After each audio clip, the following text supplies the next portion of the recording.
السلام علیکم ورحمۃ اللہ وبرکاتہ۔ بسم اللہ، الحمد للہ والصلاة والسلام علی رسول اللہ وعلی آلہ وصحبہ اجمعین۔ تمام قسم کی تعریف اور کبریائی و بڑائی اللہ وحدہ لا شریک له لائق و زیبا ہے، جو ساری کائنات کا خالق، مالک و مدبر ہے۔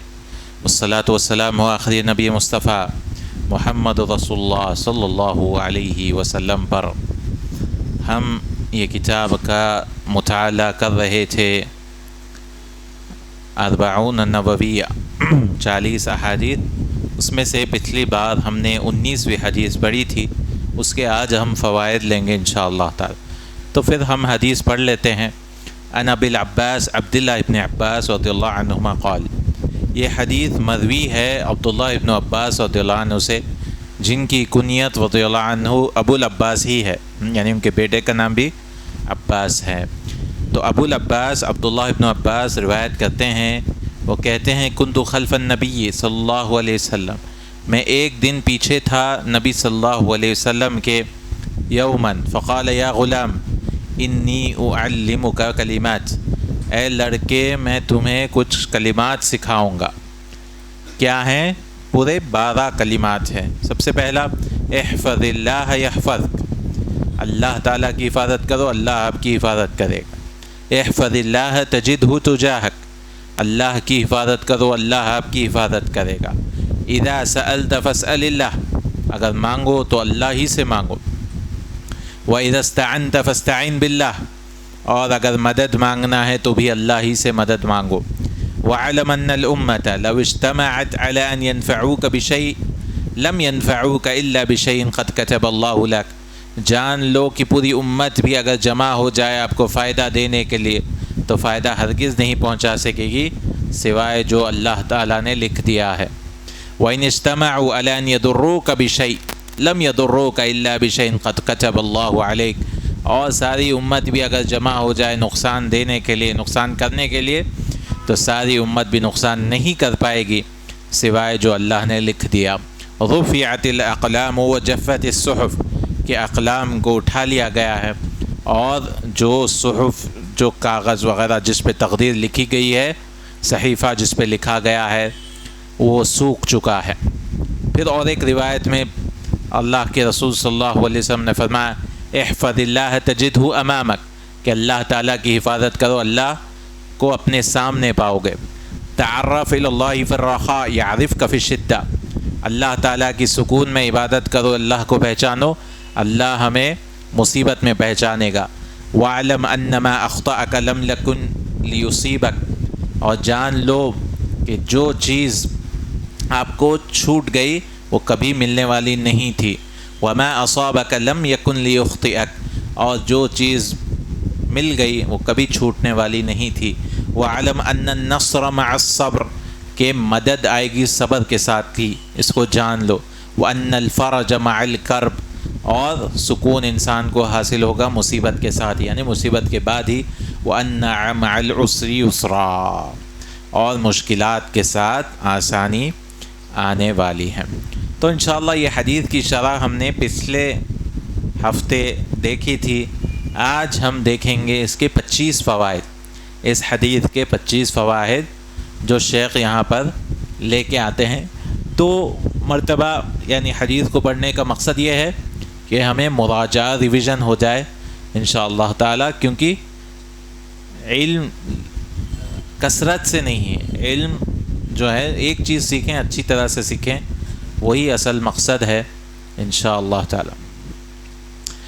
تو شیخ یہاں پر فوائد لے کر آتے ہیں۔ سب سے پہلا فائدہ یہ حدیث کا ملتا ہے کہ یہ وصیت کی اہمیت معلوم ہوتی ہے، کہ وہ یہ وصیت رسول اللہ صلی اللہ علیہ وسلم کی طرف سے آئی ہے اپنے چچازاد بیٹے کی طرف، یعنی چاچا کے لڑکے یا چچازاد بھائی کی طرف، لابن عمہ وہو من اقرب الناس الیہ، اور وہ سب سے قریب رشتہ داروں میں سے ہیں، کیونکہ رسول اللہ صلی اللہ علیہ وسلم کے کتنے چچا تھے؟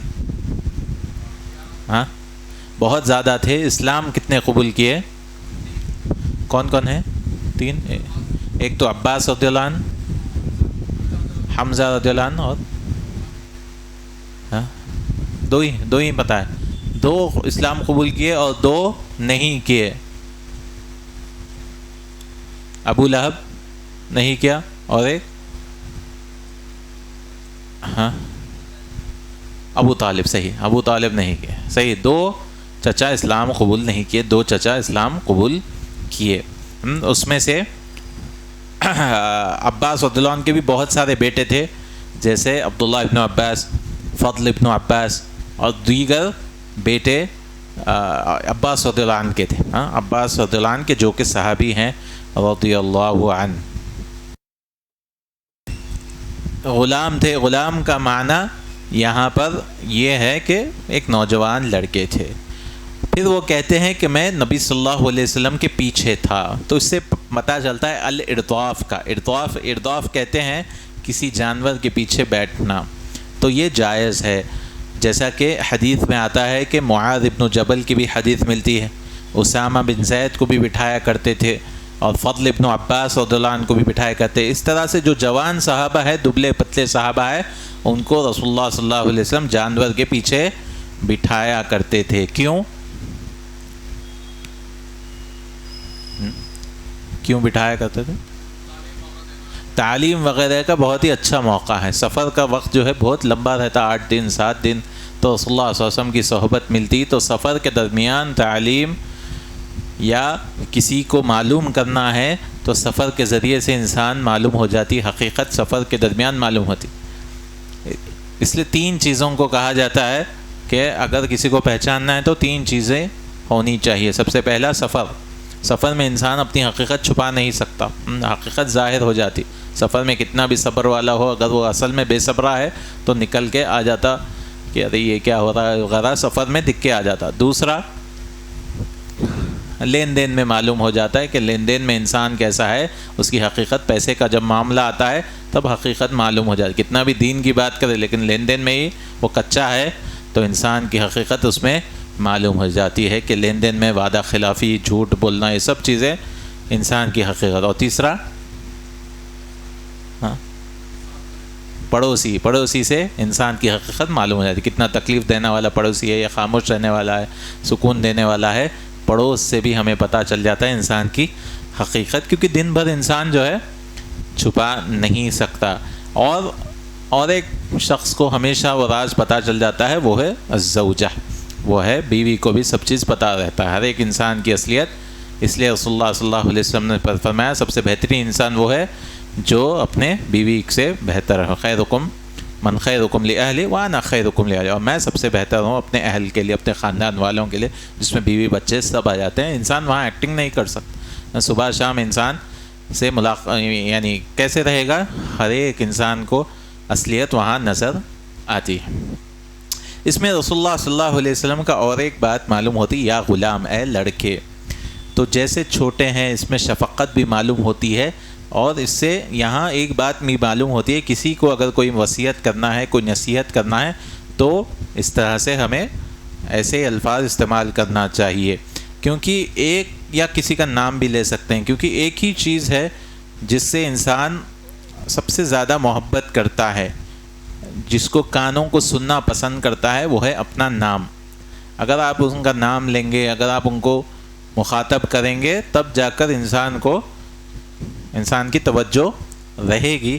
تو اس سے حدیث پہ بھی رسول اللہ صلی اللہ علیہ وسلم نے ڈائریکٹ نہیں شروع کیا کہ کہا کہ یا غلام, اور یہ بھی کہا کہ میں کچھ سکھانے والا ہوں, غور سے سنو, کچھ کلمات سکھانے والا ہوں, اس کو غور سے سنو, تاکہ یہ سارے چیزیں یاد ہو جائے. کیونکہ رسول اللہ صلی اللہ علیہ وسلم ہمیشہ جو بھی کہتے تھے غور سے سنو, تو صحابہ اس کو جلد سے یاد کرتے تھے. کیونکہ اتنے سال کے بعد بھی 1400 سال اور قیامت تک یہ احادیث پھیلنے والے ہیں.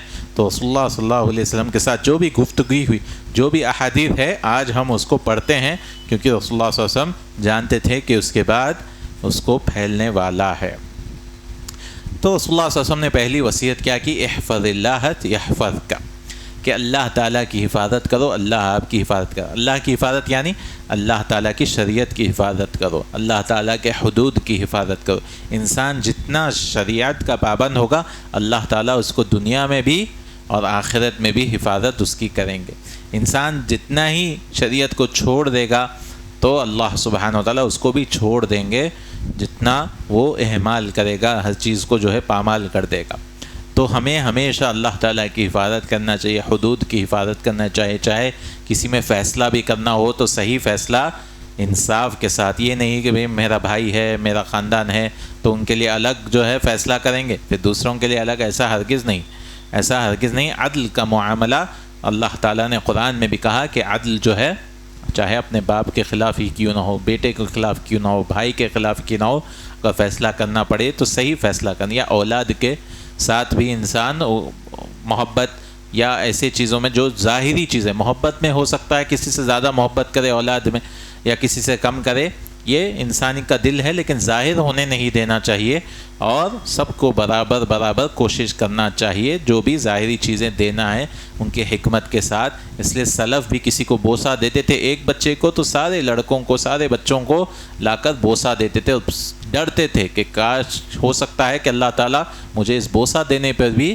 پکڑ نہ لے کہ میں جو ہے بچوں میں زیادتی کر رہا ہوں۔ تو اولاد میں بھی انصاف انسان کو کرتے رہنا چاہیے، جیسا کہ رسول اللہ صلی اللہ علیہ وسلم نے فرمایا، اے اللہ میرے دل پہ میرا کنٹرول نہیں ہے، دل محبت کر سکتا ہے ایک بیوی سے زیادہ محبت، لیکن میں ظاہری طور پر تو کسی کے ساتھ ناانصافی نہیں کر سکتا، چاہے بیویاں ہو یا اولاد ہو، کسی کے ساتھ ناانصافی نہیں کرنا۔ نعمان ابن بشیر رضی اللہ عنہ کہتے ہیں کہ میرے والد نے میری محبت میں ایک باغیچہ میرے نام پہ کر دیا، تو اہلیہ نے کہا کہ پہلے جا کے رسول اللہ صلی اللہ علیہ وسلم کو گواہ بناؤ، تو رسول اللہ صلی اللہ علیہ وسلم کے پاس آئے تو رسول اللہ صلی اللہ علیہ وسلم نے کہا ہرگز نہیں۔ دوسروں کو بیٹوں کو دیا تو انہوں نے کہا نہیں، بس نعمان کو دینا چاہ رہا ہوں میں، تو آپ علیہ الصلوۃ والسلام نے کہا کہ ظلم میں گواہی نہیں دے سکتا، یہ نہیں دیا جا سکتا، ایسا تحفہ تحائف جو ہے صرف ایک بچے کو نہیں ہوتا۔ اور آج کل بہت کامن ہے کہ ایک کو زیادہ دیا جاتا ہے تو وہ اولاد ہمیشہ یاد رکھتی ہے کہ ہمارے ساتھ جو ہے ایسا نہیں ہوا،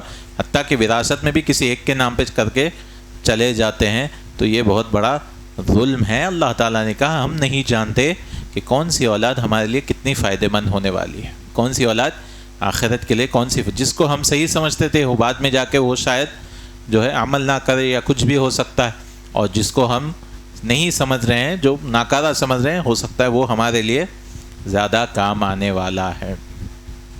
چلیے آگے چلتے ہیں ہم کہ دنیا کے معاملے میں بھی جو انسان عبادت کرتا ہے دنیا کے بھی بہت فائدے ہوتے ہیں، دنیا میں سکون حاصل ہوتا ہے، تو کیا آخرت کا ثواب کم ہو جاتا ہے دنیا میں کوئی فائدہ ملا تو؟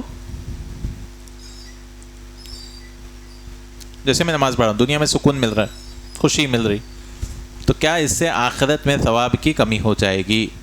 نہیں ہوگی، اگر نیت آخرت کی ہونا چاہیے۔ دنیا کے فائدے کے لیے عبادت نہیں کرنا چاہیے کہ میں ایکسرسائز کے لیے نماز پڑھ رہا ہوں، روزے رکھ رہا ہوں، نہیں، ایسے آخرت کے لیے ہی ہمیں ثواب ہونا چاہیے کہ آخرت کے لیے کر، لیکن اللہ تعالیٰ اپنی رحمت سے برکت سے دنیا میں بھی سکون دے دیتا ہے، جیسا کہ اور بہت سارے احادیث دنیا کے فائدے بھی بتاتے ہیں۔ من احب ان یبسط لہ فی رزق، جو چاہتا ہے اپنے رزق میں کشادگی ہو، وینسأ لہ فی اثری، اور اس کی عمر میں درازگی ہو، تو کیا کرنا چاہیے؟ رشتہ داری کا، فلیصل رحمہ، کہ اسے رشتہ داری کو جوڑنا چاہیے۔ مال میں بھی ہونا، عمر بھی زیادہ ہے تو صلہ رحمی انسان کو کرنا چاہیے۔ تو دنیاوی فائدے بھی بہت سارے ہیں عبادتوں کے، لیکن سب سے پہلے اللہ کی خوشنودی ہی انسان کی نیت ہونی چاہیے۔ یہ سب چیزیں آ ہی جاتی ہیں، لیکن لوگوں کی محبت ہے یا کچھ بھی ہے، یہ انسان کو حاصل ہو ہی جاتی ہے اگر وہ اللہ تعالیٰ کو خوش کرنے کی رضامندی کرتا ہے۔ اور آگے اللہ کے رسول صلی اللہ علیہ وسلم نے فرمایا احفظ اللہ تجدہ تجاہک، اللہ کی حفاظت کرو، اللہ کو اپنے سامنے پاؤ گے۔ یہ ساتواں فائدہ ہے۔ سامنے پانے کا مطلب کیا ہے کہ اللہ اپنی ذات کے طور پر سامنے آ جاتے ہیں؟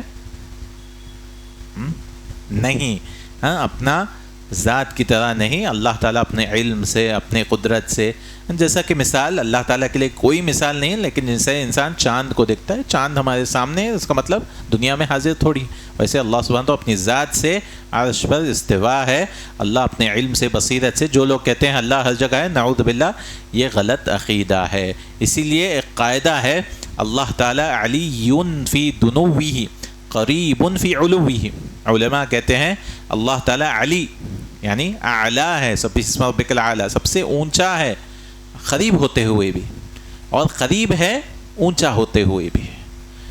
اللہ تعالیٰ علی فی دنوہ قریب فی علوہ، تو اللہ سبحانہ و تعالیٰ عرش پر استوا ہو کر بھی اپنی شارق سے بھی زیادہ قریب ہے، اور اللہ تعالیٰ قریب ہوتے ہوئے بھی ہر جگہ نہیں ہے، بلکہ اللہ تعالیٰ اپنی ذات سے عرش پر استوا ہے۔ الرحمن علی العرش استوا، محیط بکل جہہ، ہر چیز کو گھیرے ہوا ہے عز وجل سبحانہ و تعالی۔ یہ اسماء صفات کے باب میں آتا ہے۔ آگے رسول اللہ صلی اللہ علیہ وسلم نے کہا اذا سألت فاسأل اللہ، اگر مانگنا ہے تو کس سے مانگنا ہے؟ اللہ سے مانگنا۔ اگر بندوں سے بھی مانگا جاتا ہے تو ہم نے بار بار 3 شرطیں ذکر کی۔ کیا ہے 3 شرطیں؟ زندہ رہنا، مردوں سے مانگیں گے تو شرک ہو جائے گا۔ دوسرا موجود رہنا، اگر غائب ہے تو شرک ہو جائے گا، موجود سامنے حاضر رہنا۔ اور تیسرا قادر، طاقت والا ہے نا، طاقت رہنا، طاقت نہیں ہے بارش کے واسطے، اولاد کے واسطے، یہ سب چیزیں مانگے تو بھی شرک ہوگا۔ اور ایک چیز یہ ہے، یعنی عقیدے کے مکمل کرنے کے لیے اس کو بس وسیلہ سمجھ، وہ بس وسیلہ، اصل دینے والا کون ہے؟ اللہ سبحانہ و تعالیٰ ہی اصل، وہ وسیلہ یعنی وہ راستہ ہی ہے جس کے ذریعے سے مدد حاصل ہوتی ہے۔ جیسے انسان پانی میں ڈوب رہا ہے تو وہ کہہ رہا ہے بچاؤ بچاؤ بچاؤ، کوئی ہے بچاؤ بچاؤ، تو کوئی آ کے بولے بھائی اللہ سے مانگو، بندوں سے کیوں مانگ رہے؟ تو اس کو بولنا بھائی بندوں کے ذریعے سے ہی اللہ تعالیٰ بچاتا ہے، یہ راستہ ہے، یہ طریقہ ہے، یہ جو ہے اللہ تعالیٰ نے کشتیوں کو بھیجتا ہے، یہ طریقے سے کوئی فرشتہ آپ کے اڑا کے نہیں لے کے جاتا ہے کہ نہیں، یہ اللہ تعالیٰ نے دارالاسباب بنایا ہے، یہ اسباب کی جگہ ہے جہاں پہ ہر چیز کی اسباب ہے۔ انسان کو آگ لگی ہے تو اس کو بجھانا پڑے گا، اس کو سبب اختیار کرنا ہے، لیکن بھروسہ توکل کس پر ہونا چاہیے؟ اللہ سبحانہ و تعالیٰ پر ہونا چاہیے۔ جیسے رزق ہے، انسان کوشش کرنا ہے، دل جو ہے اللہ پر توکل کرنا، اپنے ہاتھ پیر ہلانا ہے۔ جیسا کہ مریم علیہ السلام کے بارے میں ہم نے بہت پہلے ذکر کیا تھا، اللہ تعالیٰ نے کیا کہا؟ مریم علیہ السلام کو رزق چاہیے، کھجور چاہیے، تو بھی آپ حمل کی حالت میں درخت کو ہلائیے، کوشش تو کریے۔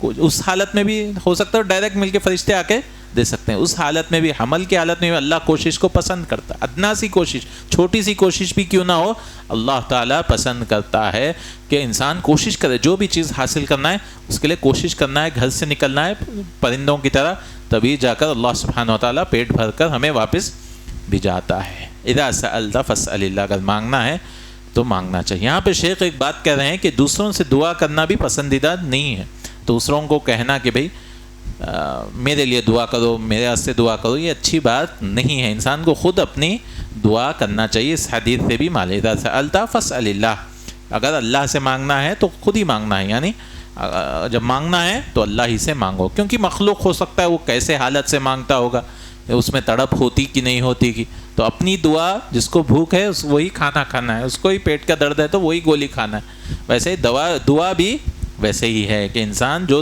تڑپ آتی ہے، جو تضرع تذلل، یہ سارے چیزیں آتی ہیں، ذلت سے اللہ تعالیٰ سے مانگتا ہے، یہ دوسروں کی دعاؤں میں نہیں ہوتی ہے۔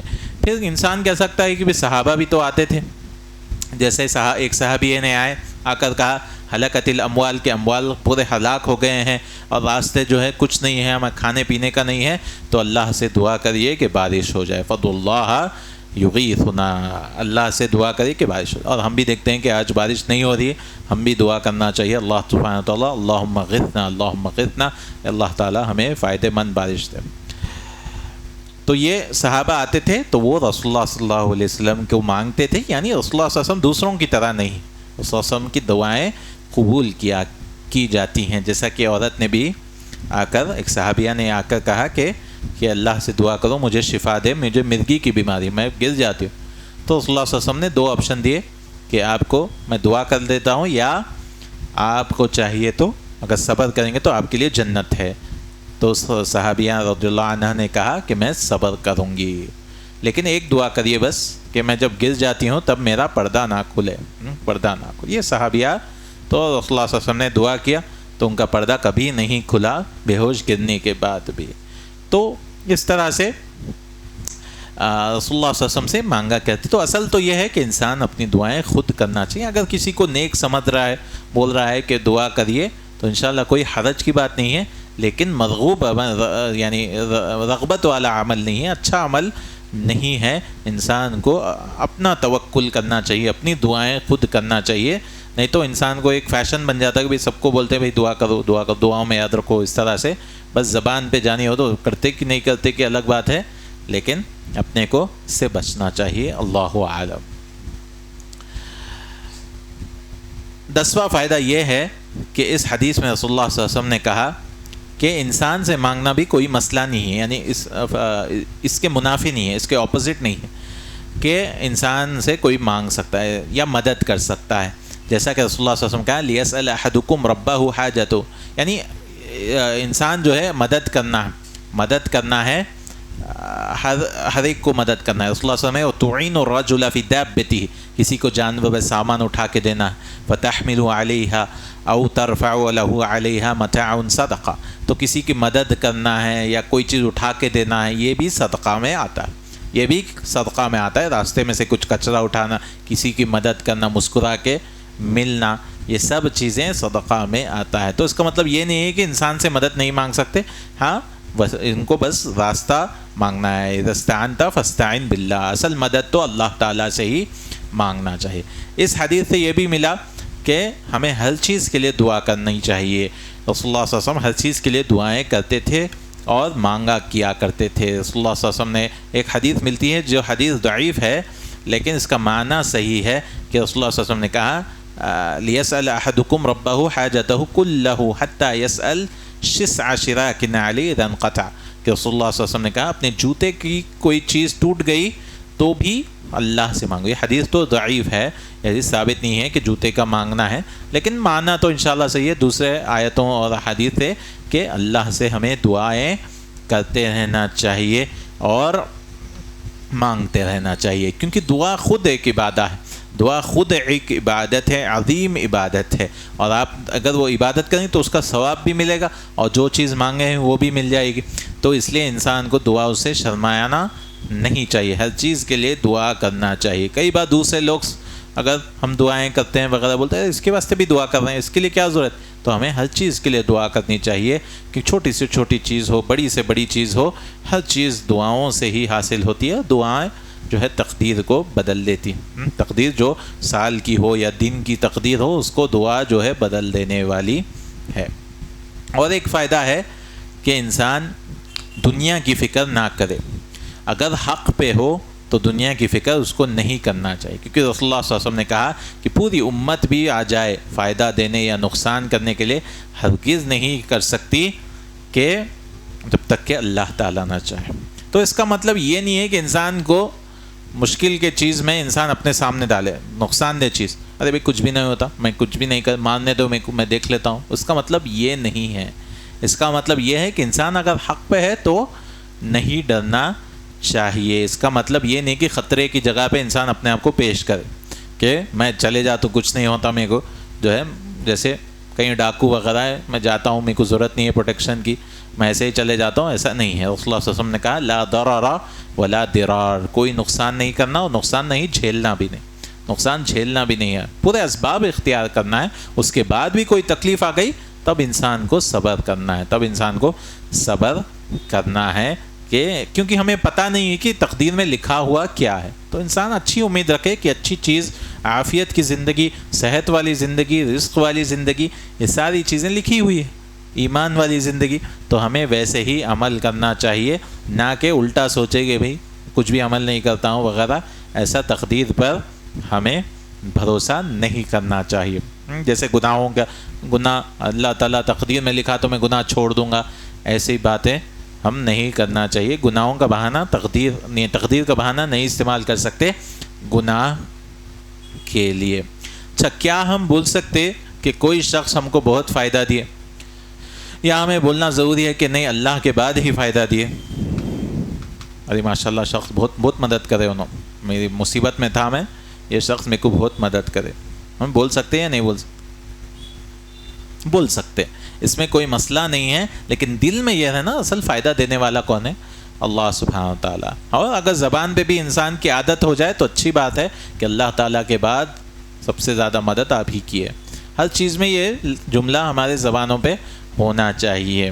جیسا کئی مسجد میں بھی کہ بھئی یہ پوری مسجد آپ ہی کے خرچے سے چلتی ہے، ایسا بولنا ٹھیک ہے، چلیے مان لیا جائے، لیکن اصل بولنا چاہیے اللہ تعالیٰ کے بعد ساری مسجد جو ہے آپ ہی کے اخراجات جو ہے سارے اخراجات یہیں کے تعاون سے نکلے جاتے ہیں. اس طرح سے زبان میں ہمیشہ اللہ کے بعد ہم آپ کا شکریہ ادا کرتے ہیں. اللہ تعالیٰ نہ ہوتے اور آپ نہ ہوتے، اس کے بعد اگر آپ نہ ہوتے تو ہم کہیں کے نہ ہوتے. اس طرح سے جو الفاظ ہیں اس میں بھی جو ہے ہمیں توحید لانا چاہیے. لیکن انسان بول رہا ہے تو اس میں جو ہے دل میں تو یہ ہونا چاہیے کہ نفع، کوئی بھی فائدہ ہو، کوئی بھی نقصان ہو، وہ صرف اللہ تعالیٰ کی طرف سے آتا ہے. یہ سب جو ہے راستے ہیں، اسباب ہیں، یہ بھی ہمیں پتہ چلتا.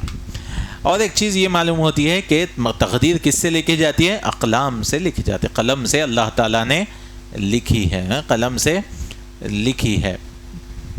اس کا مطلب یہ ہے کہ تقدیر لکھ گئی ہے تو کیا ہم خیر کے لیے دعا نہ کریں؟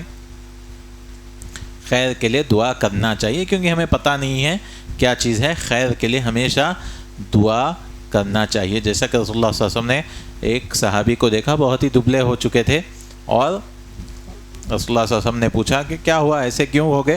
تو وہ صحابی نے کہا کہ میں نے اللہ سے دعا کیا کہ اللہ جو بھی مصیبت دینا اس دنیا میں دے دو، آخرت میں کچھ بھی باقی مت. تو اللہ تعالیٰ نے ساری مصیبتیں اسی دنیا میں دی. تو رسول اللہ صلی اللہ علیہ وسلم نے کہا اگر اللہ تعالیٰ آزمانے لگے دنیا میں تو کوئی برداشت نہیں کر پائے، کوئی ایک جانور بھی جو ہے چل نہیں پائے گا. اللہ تعالیٰ نے قرآن میں کہا کہ اگر اللہ تعالیٰ سب کو آزمائے، سب کو مصیبت نہ آئے تو ایک جانور بھی چل نہیں پائے. لیکن ہمیشہ مانگو، عافیت کی مانگو. صلی اللہ العافیہ فی الدنیا والآخرہ، کہ عافیت کی دعا انسان کو مانگنا چاہیے، صحت کی دعا مانگنی چاہیے، ہر چیز سے مصیبتوں سے بچنے کی دعا مانگنی چاہیے. کہ اللہ کو ضرورت نہیں ہے کہ انسان کو آزما کے ہی جنت دے، اللہ تعالیٰ سکون میں بھی انسان رہ کر جنت میں جا سکتا ہے. تو ہمیں ہمیشہ خیر کی دعا کرتے رہنا چاہیے، اور دعائیں جو ہے اللہ تعالیٰ قبول کرنے والا. اور یہ اقلام ہی قلم سے ہی لکھائے جاتے ہیں، اور یہ قلم میں جو ہے اللہ سبحانہ وتعالیٰ نے یہ ہے، اس میں انک بھی ہے. انک کو اردو میں کیا کہتے ہیں؟ مداد، عربی میں مداد کہتے ہیں. اس میں سیاہی، اس میں سیاہی بھی ہے، کیونکہ رسول اللہ صلی اللہ علیہ وسلم نے کہا کہ پیپر سوکھ گیا، صحف جفت الصحف، جو سیاہی ہے وہ سوکھ بھی گئی ہے. اور اللہ سبحانہ وتعالیٰ نے قرآن میں بھی ذکر کیا کہ اشجار جو ہے، اگر درخت جو ہے قلم رہتے اور سات سمندر اللہ تعالیٰ کی سیاہی ہوتی تو اللہ تعالیٰ کے ما نفدت کلمات اللہ، اللہ کے کلمے کبھی ختم ہونے والے نہیں. اللہ تعالیٰ نے جو قرآن نازل کیا، ایسے سارے سمندر بھی اللہ سبحانہ وتعالیٰ نازل کرتا، تب بھی اللہ تعالیٰ کے کلمات ختم نہیں ہوتے. اور پھر اللہ نے کہا اگر اس کے برابر اور 7 سمندر بھی آ جائیں، تو اس کے برابر بھی آ جائیں، تو ہمیں یہاں پہ پتہ چلتا ہے کہ سیاہی بھی ہے اور وہ سوکھتی بھی ہے. سوکھتی بھی ہے تو سارے صحف جو ہے سوکھ بھی چکے ہیں جس میں تقدیر لکھی گئی ہے. لکھی، بعض نے کہا کہ صحیح میں نہیں ہوں گا، یہ اس کا بولنے کا طریقہ ہے، اللہ عالم اس کی حقیقت کیا ہے. لیکن ہمارا ماننا ہے جیسا کہ رسول اللہ صلی اللہ علیہ وسلم نے کہا ویسے ہی ہم مانیں گے. کیسا ہے، کیفیت ہے، یہ سب چیزیں ہم نہیں مانیں گے. جیسا کہ اللہ تعالیٰ نے فرشتوں کے بارے میں کہا کہ دو فرشتے ہیں، اور بعض تو 3 پر والے بھی فرشتے ہیں، بعض 4 پر والے بھی فرشتے ہیں.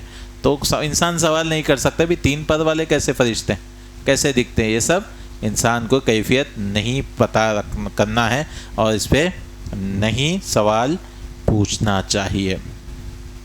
انسان تقدیر پر ایمان بھی رکھنا چاہیے، انسان کو تقدیر پر ایمان بھی رکھنا چاہیے. رسول اللہ صلی اللہ علیہ وسلم نے کہا ان اللہ عز وجل کتب مقادیر الخلق قبل ان يخلق السماوات والارض ب50,000 سنہ. اللہ تعالیٰ نے ہر چیز بنانے سے پہلے 50,000 سال پہلے سب کچھ لکھ دیا ہے، سب کچھ لکھ دیا ہے. تو انسان کو تقدیر پر ایمان رکھنا چاہیے. اور ہم نے 4 ارکان بتائے تھے تقدیر پر ایمان رکھنے کے. کیا کیا ہیں، کوئی بتا سکتے، کسی کو یاد ہے؟ سب سے پہلے تقدیر مطلب اللہ تعالیٰ کا علم ہے، اللہ کو سب معلوم ہے، لیکن اللہ کو سب معلوم ہے. دوسرا الکتابہ، اللہ تعالیٰ نے سب کچھ لکھ دیا. کیوں لکھا؟ اللہ کو معلوم ہے، لکھنے کی کیا ضرورت ہے؟ تاکہ اس میں جو ہے انسان حجت نہیں قائم کر سکے، حجت قائم نہیں کر سکے. ہم نے آئے گے انشاءاللہ. تیسری چیز مشیت، اللہ تعالیٰ کی مرضی سے ہی ہوتا ہے سب کچھ. تقدیر کا مطلب وہ یہ علم بھی ہے، اللہ نے لکھ بھی دیا ہے، اور تیسری چیز مشیت ہے، اور چوتھا ہے مخلوق، کہ سارے اعمال جو ہے اللہ تعالیٰ نے بنائے ہیں. تو ہمیں یاد رکھنا چاہیے ہم بھی مخلوق ہیں، ہمارے اعمال بھی مخلوق ہیں. تو 4 ارکان ہیں کس کے؟ تقدیر کے ارکان ہیں. اب کیا اللہ تعالیٰ نے جو تقدیر میں لکھ دیا اس کی وجہ سے عذاب ہوتا؟ پھر کس کی وجہ سے عذاب ہوتا یا ثواب ملتا؟ ہاں اختیار، عمل کی وجہ سے. تو تقدیر حجت نہیں بنتی. تقدیر کی وجہ سے کسی بھی اللہ تعالیٰ عذاب نہیں دیتا. تو انسان بولتا ہے میں کرنے والا ہی نہیں تھا، اپنے کو عذاب میں ڈال، ہے کہ نہیں؟ تو تقدیر کی وجہ سے انسان کو ثواب بھی نہیں ملتا اور عذاب بھی نہیں. انسان کو عمل کرنا ہے، مشقت کرنا ہے، آگے جانا ہے، رزق کے لیے یا کوئی بھی چیز کے لیے محنتیں کرنا ہے، تبھی جا کر وہ چیز حاصل ہوتی، تبھی وہ چیز سبب اختیار کرنا ہے جنت میں جانے. بما کنتم تعملون. رسول اللہ صلی اللہ علیہ وسلم نے آگے کی روایت میں اور ایک روایت میں کہا کہ انسان جو ہے سکون میں اللہ تعالیٰ کی عبادت زیادہ سے زیادہ کرنا چاہیے، تو اللہ تعالیٰ مصیبت میں انسان کو اچھا رکھے گا، اس کو سکون دے گا، اس کو ہدایت دے گا صحیح راستے کی طرف، اس کو صبر عطا کرے گا. تو رخا کہتے ہیں، سکون کو رخا کہتے ہیں. شدت میں انسان کو اللہ تعالیٰ اس کو رکھے گا. تو انسان کیونکہ سکون میں آ کر ہر چیز میں سستی ہو جاتی ہے، نمازوں سے سستی، یہ سب چیزیں، ایسے نہیں ہونا چاہیے. پھر مصیبت آتا ہی وہ دعائیں کرنے لگتا ہے، ایسا مومن نہیں ہونا چاہیے. ہر وقت جو ہے اللہ تعالیٰ کی عبادت کرے تو اللہ سبحانہ و تعالیٰ انسان کی مصیبت میں بھی زیادہ اہتمام کر کے اس کی مدد کرنے والا ہے. تو انسان کو خالی وقت ہو، صحت ہو، سکون ہو، یہ سب کا فائدہ اٹھانا چاہیے دین کا کام کرنے کے لیے. علم سیکھنا، اس کو عمل کرنا، یہ سب چیزیں، کیونکہ نہیں معلوم کل کیا ہونے والا ہے، اگلے سال کیا ہونے والے ہیں، 2 سال کے بعد پتہ نہیں کیا کیسے حالات ہونے والے ہیں. اس لیے جلدی کرنا ہے، ہمیں ہر چیز میں جلدی کرنا ہے، یعنی نیکی کے کام میں عجلت کرنا ہے. کل کروں گا، حج کرنا ہے کسی کو، کل پرسوں اگلے سال، پتہ نہیں کیا حالتیں آئیں گی، کیا صحت رہے گی. جلد سے جلد انسان کو کرنا چاہیے. کیونکہ انسان کے اگر دیکھیں گے ہم 6 حالتیں رہتی ہیں، 6 حالت رہتی ہیں. ایک ہے سکون کی حالت، انسان سکون سے ہے. اس کا اپوزٹ کیا ہے؟ شدت کی حالت، مشکل کے حالت میں رہتا ہے. یا انسان جو ہے خوشی کی حالت میں رہ سکتا ہے یا غم کی حالت میں رہ سکتا ہے. اس کے بعد کبھی خوشی، اللہ تعالیٰ نے سورہ نجم میں کہا اللہ ہی ہے جو اضحک وابکا، جو ہنساتا ہے اور رلاتا ہے. اللہ سبحانہ وتعالیٰ خوشیاں بھی عطا کرتا ہے اور انسان کے گناہوں کی وجہ سے اس کو آزماتا بھی ہے، اس کو غم بھی عطا کرتا ہے. وحال الحزن، یہ 4 ہو گئے. اور 5-6 انسان امیری کی زندگی ہو سکتی ہے یا غریبی کی ہو سکتی ہے، کبھی بھی کچھ بھی پلٹ سکتا ہے. تو انسان کو ہمیشہ فائدہ اٹھانا چاہیے. جو سکون ہے، خوشی ہے، امیری ہے، تو اللہ تعالیٰ کی عبادت کرنا ہے، چاہے اپنے بدن سے، اپنے جسم سے، اپنی جو ہے اعضاء وغیرہ سے، اپنے مال سے، ہر چیز سے اللہ کی عبادت کرتے ہیں. کیونکہ ہمیں نہیں معلوم کہ انسان جو ہے کب سکون سے خوف میں آ جائے، شدت میں آ جائے، کب خوشی سے غم میں آ جائے اور کب امیری سے غریبی میں آ جائے. کیونکہ فَيَوْمٌ عَلَيْنَا وَيَوْمٌ لَنَا، ایک دن ہمارے خلاف ہوتا ہے، ایک دن ہمارے ساتھ ہوتا ہے. ہر دن بدلتے رہتا ہے. اللہ تعالیٰ آزماتے رہتے ہیں. کئی علماء نے لکھا اللہ سبحانہ وتعالیٰ جہنم کے غم کو یاد دلانے کے لیے انسان کو مصیبتیں دیتا ہے تاکہ وہ عذاب، آخرت کے عذاب سے بچ جائے. اس کے ڈر سے جو ہے اپنا عمل لعلہم یرجعون، تاکہ وہ عمل سے روک لیا. اور جو کیڑے مکوڑے اللہ تعالیٰ نے دنیا میں رکھے تاکہ انسان کو یاد آ جائے کہ جہنم کے قبر کے کیڑے مکوڑے کتنے خطرناک ہے. اللہ سبحانہ وتعالیٰ اس دنیا میں جنت کی طرح نہیں بنائی کہ کوئی کیڑے نہیں ہے، کچھ نہیں ہے، کوئی تکلیف نہیں ہے تو انسان بھول کے بیٹھ جائے گا. ایسا نہیں ہے. ہر چیز جو ہے اللہ سبحانہ وتعالیٰ نے بنایا تاکہ انسان کو اس دنیا میں چکھ لے، اس کو دیکھ لے، خوف لے لے، ڈر لے لے، تاکہ آخرت سے انسان جو ہے جہنم کی آگ سے اپنے آپ کو بچا لے. انسان اپنے آپ کو بچا لے. صبر کرنے والوں کے لیے خوشخبری بھی ہے. وَأَنَّ النَّصْرَ مَعَ الصَّبْرِ، نصر جو ہے صبر کے ساتھ. صبر کتنے قسم سے ہے؟ ہم نے بار بار ذکر کیا. صبر کتنے ٹائپ ہے؟ 3 قسم کے صبر ہے. پہلا صبر کیا ہے؟ اطاعت میں، صبر علی الطاعہ، کہ انسان نیکی میں صبر کرنا ہے، نماز پڑھنا ہے اس میں بھی صبر ہے، روزے رکھنا ہے تب بھی صبر کرنا ہے۔ دوسرا صبر عن المعصیہ، گناہوں سے بچنا ہے تو اس میں بھی صبر چاہیے۔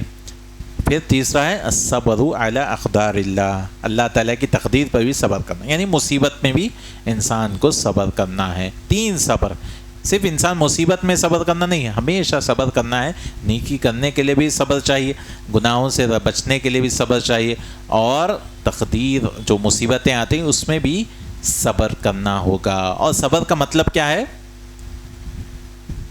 صبر کا مطلب بھائی صبر کرو، اس کا مطلب اپنی زبان سے کوئی غلط بات نہیں کہنا ہے، اپنے ہاتھوں سے کوئی غلط کام نہیں کرنا ہے، اس کا مطلب صبر۔ ہاں دل میں غم ہو سکتا ہے لیکن شکایت نہیں ہونی چاہیے اللہ تعالیٰ سے، شکایت نہیں، صبر کرنا ہے کہ انسان جو ہے بے صبر نہ ہو جائے۔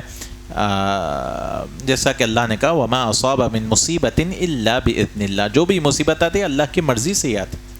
ومن یؤمن باللہ یہدی قلبہ، جو ایمان لاتا ہے اللہ تعالیٰ اس کے دل کو ہدایت دیتے ہیں۔ دل کو ہدایت یعنی مصیبت کے وقت اس کو صبر عطا کرتے ہیں، اس کو صبر عطا کرتے ہیں، صحیح راستہ دکھاتے ہیں کہ کیا کرنا، کیسا فیصلہ لینا، یہ سارے چیزیں وہ ہونی چاہیے۔ اس لیے علقمہ ابن قیس کہتے ہیں ایک انسان کو مصیبت ہوتی ہے، هو الرجل تصیبہ المصیبہ، ایک مصیبت اس کو لائق ہوتی ہے، فیعلم انہا من عند اللہ، وہ جان لیتا ہے کہ اللہ کی طرف سے، فیرضا ویسلم، تو وہ راضی ہو جاتا ہے اور تسلیم کر لیتا ہے، سپرد کر دیتا ہے ہر معاملہ اللہ تعالیٰ کی طرف سے، کیونکہ انسان کو معلوم ہے کتنا بھی ہاتھ پیر مان لو، ہونا تو وہ ہے جو اللہ تعالیٰ چاہنے والا ہے۔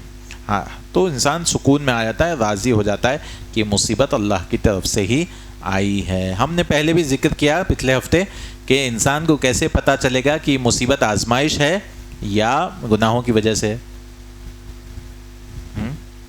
اس کو اپنی زندگی دیکھنا، اگر نیکیاں زیادہ ہے تو یہ اپنے درجات بلند ہے، اگر گناہ زیادہ ہے تو گناہوں کی معافی ہے۔ تو کون سا بہتر ہے؟ ہاں دونوں بہتر ہیں۔ پچھلے ہفتے ہم نے ذکر کیا دونوں بھی بہتر ہے۔ الحمدللہ نیکیاں زیادہ ہے تو نیکیاں بڑھیں گی، اگر گناہ زیادہ ہے تو گناہ کم ہونے مصیبت کی وجہ سے۔ لیکن کب ہے یہ؟ انسان جب صبر کرے گا، جب صبر کرے گا۔ جیسا کسی کی اولاد کی وفات ہو جاتی ہے تو اللہ تعالیٰ نے فرشتے کو بھیجتا ہے کہ دیکھو میرا بندہ کیا کہہ رہا ہے، اگر وہ صبر کر رہا ہے، انا للہ و انا الیہ راجعون کہہ رہا ہے، اولاد کی وفات ہوئی ہے، پیدا ہوتے ہی بچہ مر گیا، تو اللہ تعالیٰ ایک خاص گھر بناتا ہے، اس گھر کا نام بیت الحمد، اللہ تعالیٰ اس کے تعریف والا ایک گھر بنائے گا جنت میں، کیونکہ وہ صبر کیا۔ اور یہ بڑی چیز ہے اولاد کے وفات پہ انسان صبر کرے۔ تو یہ صبر جو ہے بہت ضروری ہے کہ مصیبت آنے کے وقت جو ہے انسان بے صبر نہ ہو، زبان پہ لگام رکھے، کسی کو بھی چھڑکی دے دینا، کسی کو گالی دے دینا، انسان کے منہ پہ جلدی چڑھ جاتا ہے، غیبت کرنا، یہ سب چیزیں جو ہے نہیں کرنا چاہیے۔ اپنے آپ کو یاد دلانا چاہیے کہ فرشتے موجود ہیں، ہر چیز لکھ رہے ہیں، ہر چیز لکھ رہے ہیں، چاہے انسان غصے میں بھی بولو یا کیسے بھی بولو، ہر چیز فرشتہ لکھ رہا ہے۔ ما یلفظ من قول الا لدیہ رقیب عتید، اللہ تعالیٰ کا ایک لفظ انسان نہیں بولتا ہے سوائے رقیب عتید، 2 فرشتے ہیں جو لکھتے ہیں۔ اگر انسان جو ہے مصیبت آ جاتی ہے تو کیا اس مصیبت سے بچنے کے لیے کوششیں کرنا ہے یا بس تقدیر ہے بول کے بیٹھ جانا ہے؟ کوشش کرنا ہے۔ ہم مصیبت سے بچنے کے لیے تخلص یعنی اس چیز سے بچنے کے لیے ہمیں کوششیں کرنا چاہیے، چاہے دنیاوی طور سے کوشش کر رہا ہے یا دینی طور سے جو ہے انسان، دونوں بھی انسان کوشش کرنا چاہیے۔ جیسا کہ یونس علیہ السلام ہے مچھلی کے پیٹ میں، پھر بھی اللہ تعالیٰ سے مانگتے رہے، دعائیں مانگتے رہے، اور اللہ نے کہا کہ اگر وہ تسبیح بیان نہیں کرتے تو قیامت تک جو ہے مچھلی کے پیٹ میں۔ تو ہر وقت جو ہے اللہ تعالیٰ سے مانگنا ہے، دنیاوی کوششیں بھی کرنا چاہیے۔ جیسے رسول اللہ صلی اللہ علیہ وسلم ہجرت کے لیے کتنی پلاننگ کی، ہو سکتا ہے تو فرشتے جو ہے بیت المقدس کو لے کے گئے، مدینہ کو بھی لے کے جانے، اللہ سے دعا کر سکتے ہیں، لیکن اللہ تعالیٰ اسباب دیکھنا چاہتا ہے، ہجرت دیکھنا چاہتا ہے، تو پہلے جو ہے غار، کون سے غار میں رسول اللہ صلی اللہ علیہ وسلم کون سے غار میں گئے تھے؟ غار ثور، غار ثور میں 3 رات 3 دن رہے، اس طرح سے پوری پلاننگ ہے۔ پھر وہاں سے نکلے آپ علیہ الصلوۃ والسلام مدینے کی طرف۔ ان النصر مع الصبر، کہ مدد بھی آتی ہے صبر کے ساتھ، صبر کے ساتھ اللہ تعالیٰ ہمیشہ انسان کو آزماتے رہتا ہے۔ اللہ نے کہا محسبتم ان تدخلوا الجنہ، کیا آپ سمجھتے ہو کہ جنت میں ایسے ہی داخل ہو جاتے؟ ولما یأتکم مثل الذین خلوا من قبلکم، اور آپ سے پہلے والوں کے ساتھ جو گزرا آپ پہ نہیں گزرے گا۔ مستہم البأساء والضراء، ان کے اوپر مصیبتیں آئیں، بیماری آئیں، غریبی آئی، وزلزلوا، اور وہ ہل گئے، حتی یقول الرسول، رسول بھی کہنے لگے، والذین آمنوا معه، اور جو ایمان والے تھے ان کے ساتھ، اللہ کی مدد کب آئے گی؟ اتنا ہلائے گئے تھے، اتنا آزمائے گئے تھے، متی نصر اللہ، اللہ کی آزمائش کب آئیں گے؟ تو اللہ نے کہا الا، جان لو، ان نصر اللہ قریب، بے شک اللہ کی مدد قریب ہے۔ آخری دو فائدے ہیں کہ جب بھی مصیبت زیادہ بڑھ جاتی ہے تو انسان کو جبھی صبر کرنا چاہیے، کیونکہ رسول اللہ صلی اللہ علیہ وسلم نے کہا جبھی جو ہے اشتدت الکرب فالفرج اقرب، کہ انسان کو جبھی سکون ملنے والا ہے، کیونکہ رات جب بہت ہی اندھیری ہو جاتی ہے تبھی صبح ہونے کا وقت آ جاتا ہے، جیسا کہ ہم نے پچھلی بار کی کہا کہ مشکلات کے ساتھ آسانی، ان مع العسر یسرا، ان مع العسر یسرا۔ تو کتنی مصیبتیں اور کتنی آسانی ہے اس میں؟ ان مع العسر یسرا میں دو آیتیں ہیں، تو کتنی مصیبتیں ہیں اس میں؟